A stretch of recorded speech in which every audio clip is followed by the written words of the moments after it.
Hello guys, ഇന്ന് ഞാൻ പറയാൻ പോകുന്നത് ഒരു കൊച്ചു കഥയാണ്. ഉമ്മേൻ്റെയും എൻ്റെയും കുറിച്ച്, എൻ്റെ അണ്ണൻ്റെയും കുറിച്ച്.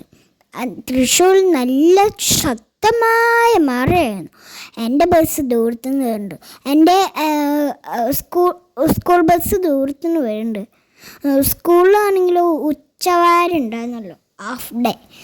എന്നിട്ട് ഞാൻ ബസ്സൊക്കെ ഇറങ്ങി കുടയൊക്കെ മേടിച്ച് സെറ്റായി. അപ്പോഴൊക്കെ എൻ്റെ അണ്ണനാണല്ലോ ഓടാൻ തുടങ്ങി. മറയൊന്നും നോക്കില്ല. ഞാനാണല്ലോ കുട പിടിച്ച് ഓടാൻ തുടങ്ങി. അങ്ങനെ ഓടാൻ തുടങ്ങിയിട്ട് എൻ്റെ ഉമ്മയാണല്ലോ പിന്നിലായി. അപ്പം ഞാൻ അവിടെ എത്തി നേരം വെയിറ്റ് ചെയ്തു.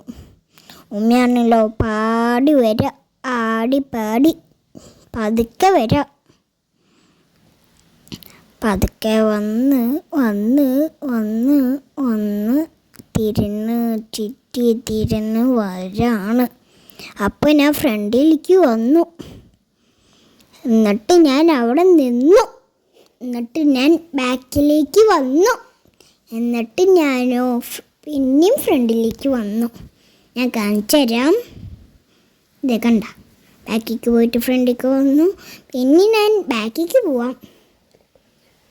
പിന്നെ അത് മാത്രമല്ല, ഇത്തിരി മഴയിലും കളിച്ചു എൻ്റെ കുഞ്ഞ കിണറിൽ. ഞാൻ അത്യാവശ്യം കുട പൊക്കിയാലും ഈ ഗേറ്റിനകത്തേക്ക് വിടുമെന്ന് തോന്നുന്നില്ല. പിന്നെ ചെരുപ്പൂരി കുടയൊക്കെ ഉണങ്ങാൻ വെച്ചിട്ട് അങ്ങനെ നമ്മളുടെ വീടെത്തി. ഇനി അടുത്ത വീഡിയോ ആയിട്ട് ഇനി നമുക്ക് കണ്ടുമുട്ടാം. Thank you, bye bye.